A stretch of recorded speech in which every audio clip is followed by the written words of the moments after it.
You've been sleeping at night in a dark room or trying to go to sleep, the little woman come in there to get a blanket for the baby. And she'll open the door that much, and the light will come in there, and you think it's daylight in that room, but it's not. It's still dark. Why, it's not daylight in Alabama yet.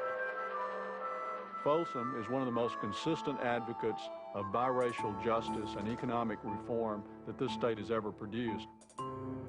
He didn't like the Klan didn't like him. We wanted to vote for the President of the United States, or at least the President. The people knew what he was talking about. We fought it all the way to Supreme Court and fought it over. They were craving a change.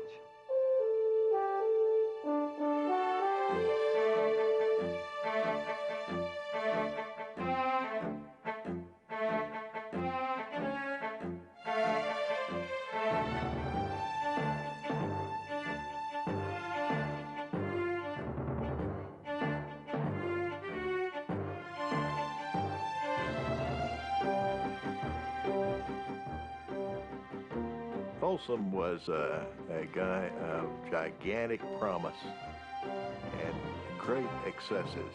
He was sort of a revolutionary, trying to look out for the lower strata of the population. He was portrayed as a communist. He was portrayed as a sexual deviant. He said, I plead guilty to all of it. Now let's get on with the issues. That type of man, the race issue has generally either taken him in or ruined him. I feel like somebody set him up. I always will feel like that. Someone didn't want him to be coming back because he was too friendly to Negroes. Everybody seen Jim got on TV drunk last night. It's all over.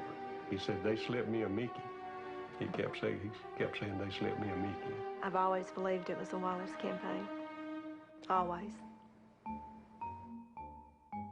He was so far ahead of his time on the race question, you wonder how different Alabama would have been had a Jim Folsom-type governor been in office during the 60s instead of a Wallace-type governor.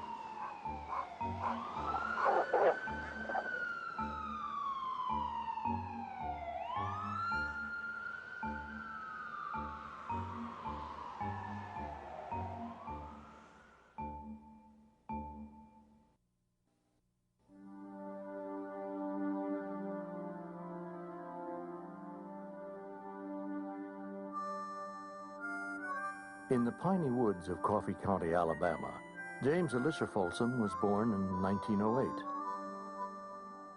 His family had been active in earlier Republican and populist reform movements in Alabama. In other words, they had been against the power structure in his family for a long time. So I said, Jim, you ever heard anything about the populist movement? And he said, well, hell, man, he said, my granddaddy on one side was head of the populists, and my granddaddy on the other side was head of the Democrats. His uncle was a full-bore populist, active in the populist conventions, taught him a great deal about the earlier history of the country. Folsom dreamed of leading a new popular movement, succeeding where the populists had failed. But in the first decades of the new century, the South's ruling elites had solidified their power, imposing poll taxes and other measures to keep the poor from voting their discontent. In Alabama, as in other southern states, the office of governor was a prize handed around every 4 years among the privileged few. The film, Present and Past in the Cradle of Dixie, made in 1915, portrays a lifestyle far removed from the harsh reality suffered by most Alabamians. Lying beyond the lofty mansions and cotton warehouses of Montgomery was a land of desolation.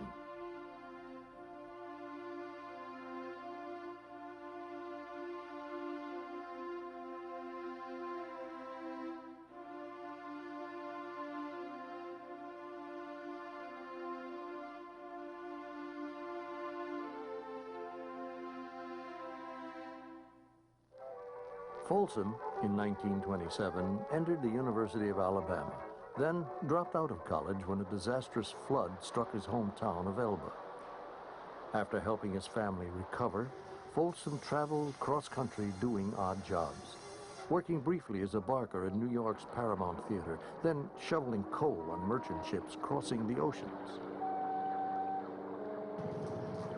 He made his first run for office in 1936, campaigning for Congress among the increasingly desperate sharecroppers and tenant farmers who were always struggling, always failing to get ahead.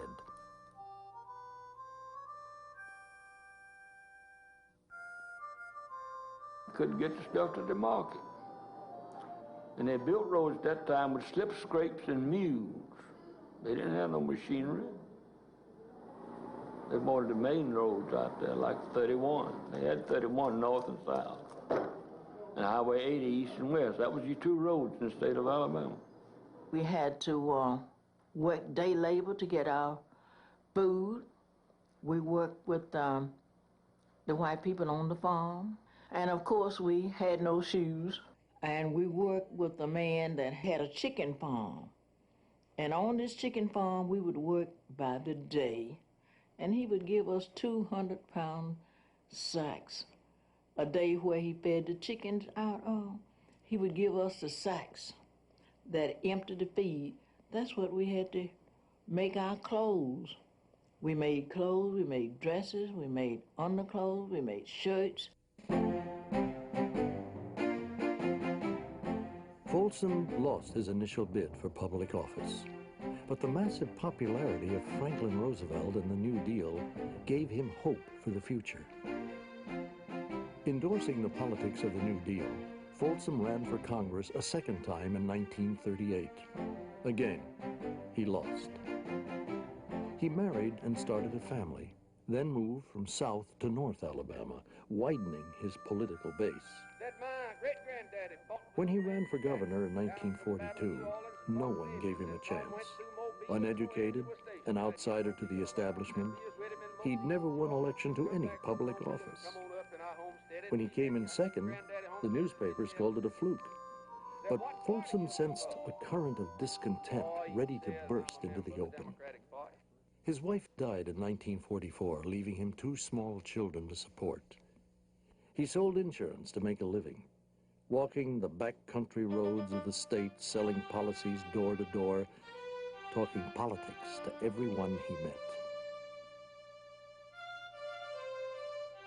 As Alabama prepared for state elections in 1946, he was ready to run again. We started off with $100, going from town to town. We had a string band, and we'd start playing, the crowds would start gathering. People in those smaller places they'd never seen a governor's candidate, many of them.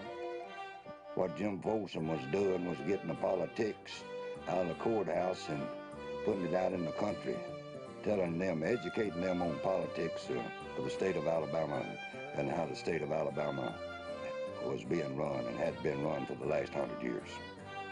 But if it ever comes to a time, and I hope it never does, that boy with the diamond-studded watch chain across his big pot belly comes out here and says what a great statesman Jim Folsom is.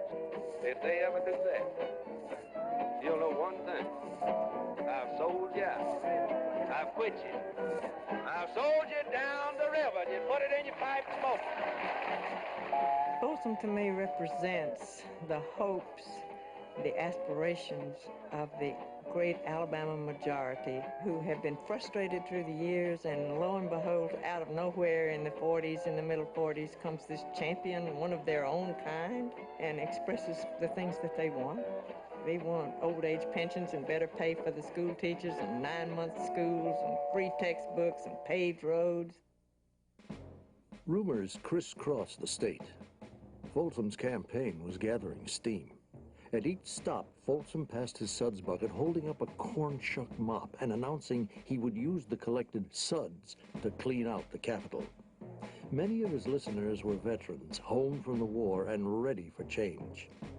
The state's major newspapers ignored him, hoping he would go away. But Folsom's campaign rolled onward into larger towns, out of the backwoods and into the cities, with the crowds growing larger day by day, until it was apparent to all but the state's established leaders that the old guard was about to be toppled for the first time since Reconstruction. Meantime, here's the old-time tune that we played all over the state, sort of used it as a theme song, Old Susanna.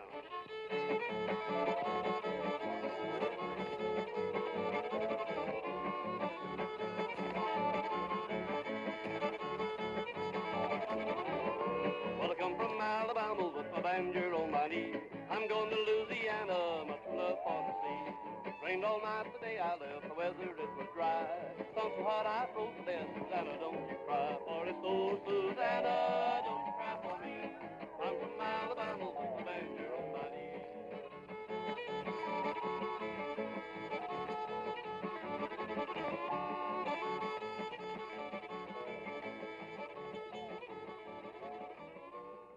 When Folsom ran first in the Democratic primary of 1946, Alabama's leading citizens were shocked. Most of the respectable people thought he was, you know, common, as we used to say. The Folsom supporters were just unbelievably happy, and the people who normally run things were just completely baffled. Andy Ellis, the experienced politician facing a runoff with Folsom, was confident voters would reject Folsom once they realized his lack of credentials. The only organized entity in the state that had supported him was the CIO. And at that time, that was supposed to be the radical wing of the labor movement. Many saw in Folsom a redneck, a crook, an uneducated hillbilly with no idea how to govern, surrounded by a suspect crowd of political opportunists, a dangerous man, recklessly out to reapportion power and allow the poor and the ignorant to vote. If you're accustomed to thinking of Alabama politics as a debating society among factions and people you know, it was a little alarming. The people have had their small fun, said Folsom's opponent. The time for clowning and hippodroming and putting on a medicine show must now come to an end.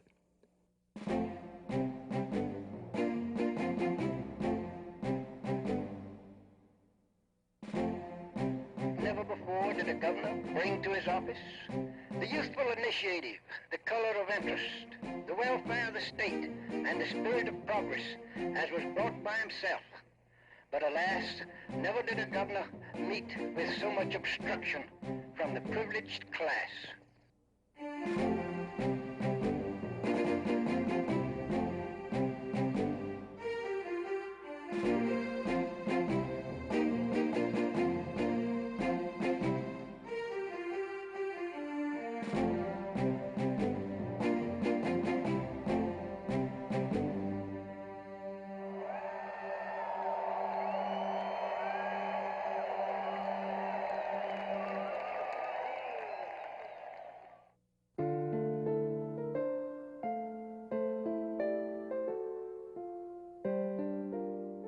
It rained and poured for days and nights, but on Inauguration Day, the sun rose as pretty as it ever has, came out in all of its glory.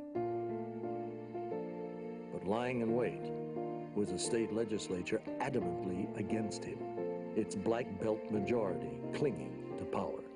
By having undue representation of fewer people in the sparsely populated black belt, the forces of privilege and of position controlled the state. Folsom immediately set about raising valuations on large landowners, calling special sessions of the legislature to demand a new constitution, calling for an end to restrictions on voting, and even opposing a new measure designed to deny Negroes the vote. He was going to put the bottom rail on the top, people thought.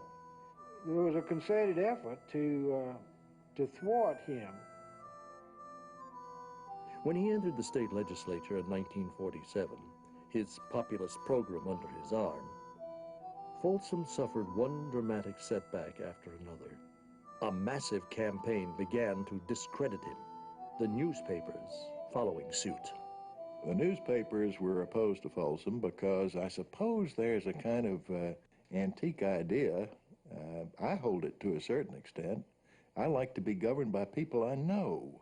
The publishers of newspapers are usually rich people, and he wanted to take the money from the rich people and give it to some poor people, and that was not a very popular thing to do.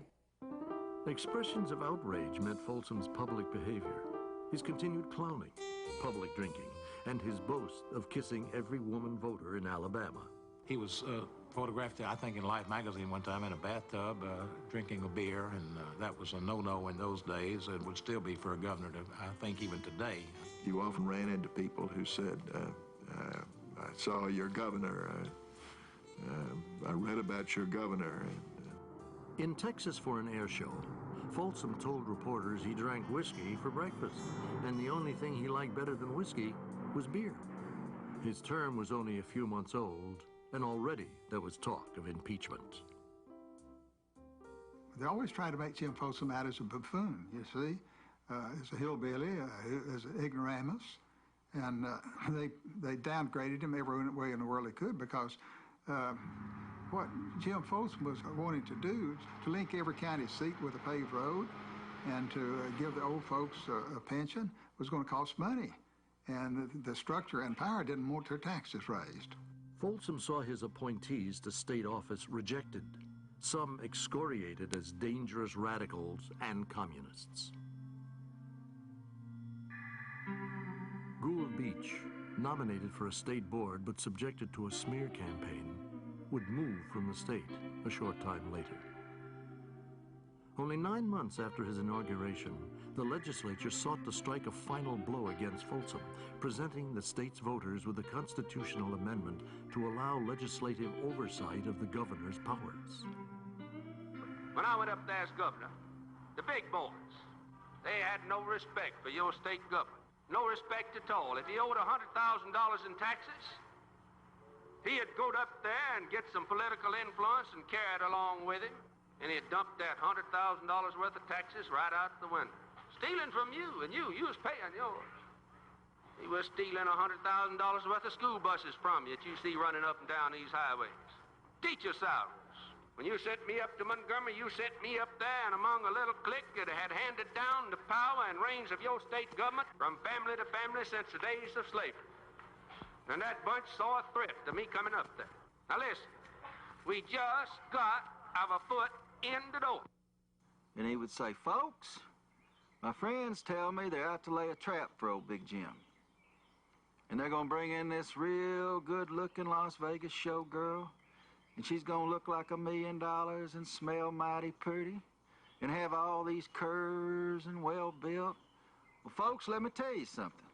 If they set that kind of trap, and more especially if they bait it with that kind of bait, they're going to catch old Big Jim every time. The legislature's effort to curb the governor's power was decisively defeated. They didn't understand his mass appeal. They didn't understand that the common people regarded Big Jim Folsom as their leader. Dear Mr. Folsom, for 2 years I've been hoping to find someone who would be fit and worthy of a pair of fine leather house slippers left by my husband. They are size 12.5 maroon. If you wish, I would be glad to forward them to you. Mrs. Mary Sadner. Dear Governor Folsom, when I lived in Alabama 20 years ago, a politician had only to drool about the race issue, and he was ipso facto elected. Thank God those days are gone, and decent people like you have a chance. Charles Anderson, St. Louis Public Schools. My dear sir, I believe all who assume a position of political importance today should be the highest type gentleman possible. I am therefore quite bothered by any official thinking kissing technique is of any importance at all as qualification for office. Respectfully submitted, Miss Ruth E. Herring. This elderly lady came to Jim and said, Governor, I would give you some money if I had any. And Jim said, honey, You mean you ain't got no money? He called one of the boys who was passing the soot bucket. And he has a large hand. Jim was a big man, and he put his hands down in the bucket. And he pulled out some money and said, honey, he said, hold out your hand. So now you've got some money.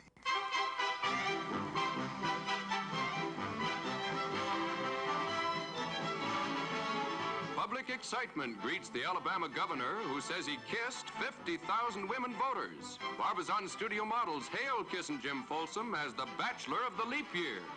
I came north to the Southern Governors Conference, but especially to New York to see these pretty girls. And more especially to see this prettiest one from Alabama and all the other pretty ones from all over the United States. Thank you, honey. Thank you, sweetheart. He's Kissin' Jim of Alabama. Folsom was hit with his first major scandal in 1948.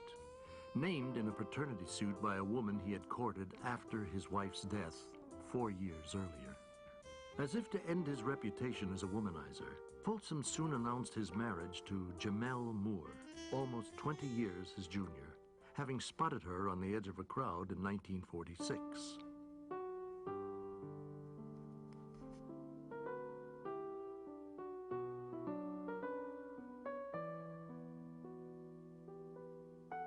But Folsom had suffered the first political fallout from his personal behavior. The paternity scandal kept him out of Alabama's delegation to the 1948 Democratic Convention, where an historic fight was about to take place.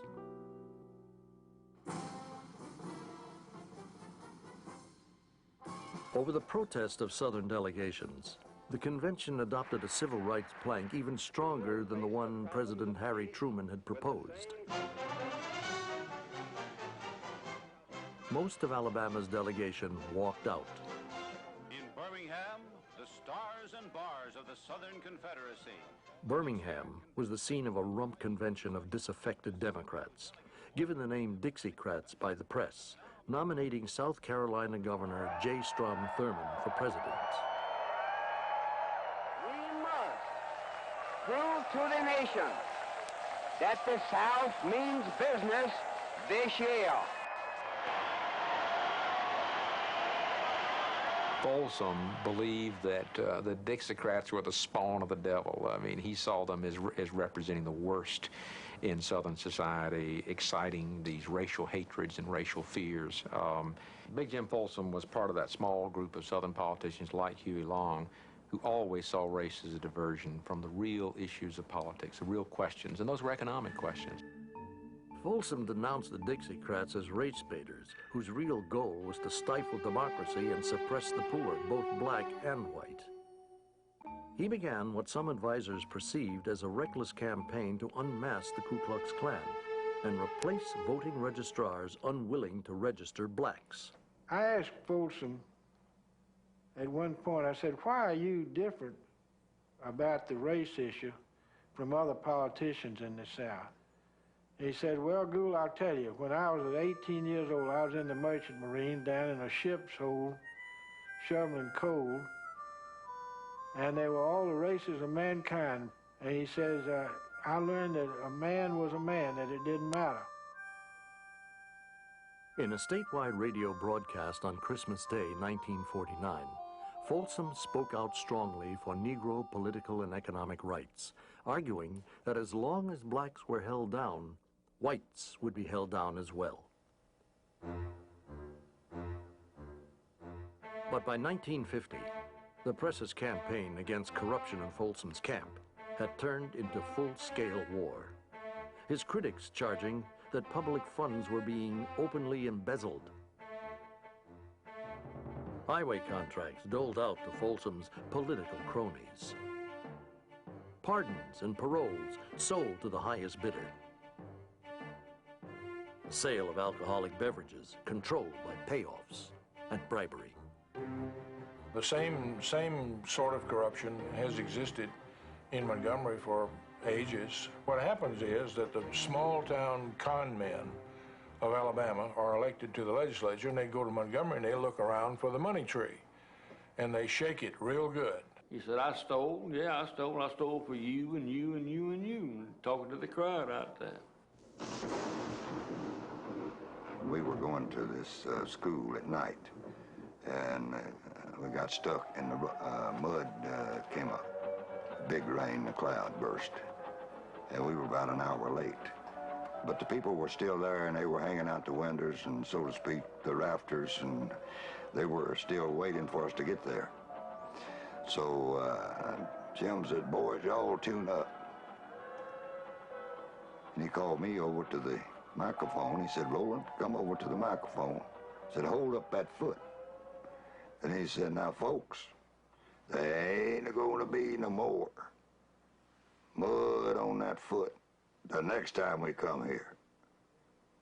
Now, he said, you boys play them a few tunes. Said, I'm going back here and shake hands with people. And that's the shortest campaign speech I ever heard, because he did. He went back and shook hands with the people, and the next time we went back to that schoolhouse with no mud on our feet, because he paved the roads. He paved roads all over the state of Alabama, you know, North Alabama, West Alabama, East Alabama, South Alabama. Jim Folsom paved the roads. He had a good platform, which they're still carrying out today. The sun shines so hard I froze to death. Susanna, don't you cry. Oh, Susanna, don't you cry for me. 'Cause I come from Alabama with a banjo on my knee. 'Cause I come from Alabama with a banjo on my knee.